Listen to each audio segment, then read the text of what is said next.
প্রিয় সাথী, পার্শ্ব শিক্ষক ঐক্যমঞ্চের পক্ষ থেকে সকলকে সংগ্রামী অভিনন্দন জানাই।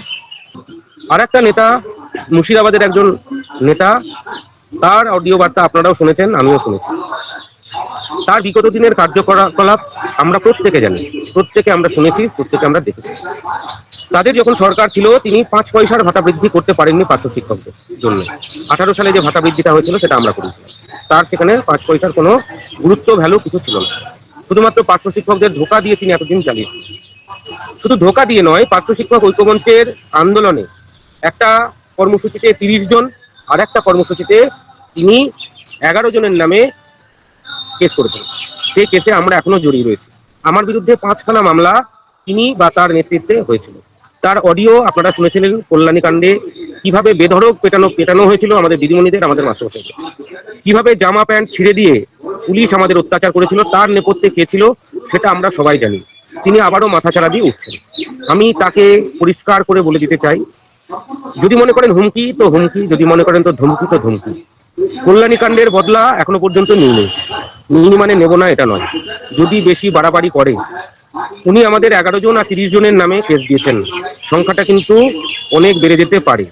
6 তারিখে উনি যে মিটিং ডেকেছে মুর্শিদাবাদে, তার ছবি আমাদের কাছে চলে আসবে যদি কেউ যায়। তারাও কিন্তু সেই লিস্টে থাকবে। বদলা কিন্তু নেব বেশি বাড়াবাড়ি করলে। আর যদি মনে করেন শান্ত হয়ে থাকবেন, পার্শ্ব শিক্ষক ঐক্যমঞ্চ যেটা করছে সেটা করতে দেবেন, তাহলে চুপচাপ থাকুন। বাড়াবাড়ি করলে পারে কিন্তু সমস্যা আছে। আপনার জন্য ডিম থেরাপিতে হবে না, সেটা প্যারা টিচাররা জানে। আপনাকে কায়দা করতে হবে কিভাবে সেটা আমরা জানি, প্যারা টিচাররা জানে। লাইফ টাইম জেলে ভরে দেবো। মইদুল ইসলামের নামটা মনে আছে তো? জামিন হয়নি আর জামিন হবেও না। মইদুলের পাশে যদি থাকতে না চান, থেমে যাবেন। ভদ্রভাবে বলছি, থেমে যান। যেটা করছে করতে দিন। অনেক করেছেন। টানা 15 বছর ধরে হাওয়াই চটি চেটে প্যারা টিচারদের লাইফটাকে শেষ করে দিয়েছেন। যারা আজকে রিটায়ারমেন্ট করছে, তারা খালি হাতে রিটায়ারমেন্ট করছে। তাদের বাকি জীবন কিভাবে কাটবে সেটা আপনারা ভাবেননি, আমরা ভাবছি। 65 বছরের যারা দাবি করছেন তাদের কথা আমরা ভাবছি। যাদেরকে বলেছিলেন যে ট্রান্সফার দেবেন, তাদের ট্রান্সফার দেননি মন্ত্রী বলার পরেও। অতএব আপনি থেমে থাকুন, বলে কিন্তু পরিস্থিতি খারাপ আছে। আমাকে যদি হস্তক্ষেপ করতে হয়, পুরো বদলা নেব। লাইফ টাইম জেলে ভরে দেওয়ার দায়িত্ব আমার, এটা মাথায় রাখবেন।